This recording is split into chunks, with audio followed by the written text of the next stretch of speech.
ഈ കുരുടന് കാഴ്ച കൊടുത്തു എന്ന് പറയുന്ന ബൈബിളിന്റെ കഥ ആക്ച്വലി ആ കഥ പോലും മനുഷ്യരാശിക്കെതിരെയുള്ള ഒരു അട്രോസിറ്റിയാണ്. എത്ര കൃത്യമായിട്ടാണ് സത്യത്തെ ഇങ്ങനെ വളച്ചൊടിച്ച് അവതരിപ്പിക്കുന്നത്, ശരിയല്ലേ?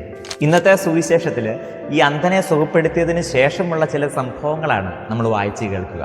ഇവിടെ ദൈവത്തെ ഏറ്റുപറയാനായിട്ട് മടി കാണിക്കുന്ന അല്ലെങ്കിൽ ഭയപ്പെടുന്ന ഈ അന്ധൻ്റെ മാതാപിതാക്കളെയാണ് നമ്മൾ കണ്ടുമുട്ടുക. കുറച്ചു മുമ്പ് ഞാനൊരു വ്യക്തിയോട് ചോദിച്ചു, സോഷ്യൽ മീഡിയയിലൊക്കെ അല്പം ഫേമസ് ആയിട്ടുള്ള എല്ലാ വിഷയങ്ങളിലും ഒക്കെ പ്രതികരിക്കുന്ന ഒരു വ്യക്തിയോട് ഞാൻ ചോദിക്കുകയാണ്, ഈ ഹിജാബിൻ്റെ വിഷയം വന്നപ്പോൾ വീഡിയോ ഒന്നും കണ്ടില്ലല്ലോ എന്നുള്ളത്. പെട്ടെന്ന് ആൾ പറഞ്ഞ മറുപടി എങ്ങനെയാണ്, എന്നെ പൊന്നച്ച, ഈ തെറിയെല്ലാം ഞാൻ തന്നെ കേൾക്കണ്ടേ എന്നുള്ളത്.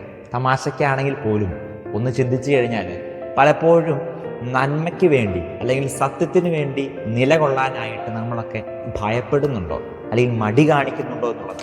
ഇന്നത്തെ സുവിശേഷത്തിലും ഈശോയാണ് തൻ്റെ മകനെ സുഖപ്പെടുത്തിയത് എന്ന് ഏറ്റുപറയാനായിട്ട് ഇവർ ഭയപ്പെടുകയാണ്. ഇന്നത്തെ ഈ പ്രത്യേക സാഹചര്യത്തിലൊക്കെ ഞാനും നിങ്ങളും ഒക്കെ ക്രിസ്തുവിനെ ഏറ്റുപറയാനായിട്ട്, ക്രിസ്തുവിന് വേണ്ടി നിലകൊള്ളാനായിട്ട്, സത്യത്തിന് വേണ്ടിയിട്ട് കരമുയർത്താനായിട്ട്, ശബ്ദമുയർത്താനായിട്ടൊക്കെ മടി കാണിക്കുന്നുണ്ടോ, ഭയപ്പെടുന്നുണ്ടോ എന്നുള്ളതാണ്. അനീതിക്കെതിരെ ശബ്ദമുയർത്തിയ, നന്മയ്ക്ക് വേണ്ടി നിലകൊണ്ട ക്രിസ്തുവിൻ്റെ ശിഷ്യരാണ് ഞാനെന്ന് പറയുമ്പോഴും ഞാൻ എന്തിനെയൊക്കെയോ ഇന്ന് ഭയപ്പെടുന്നില്ലേ?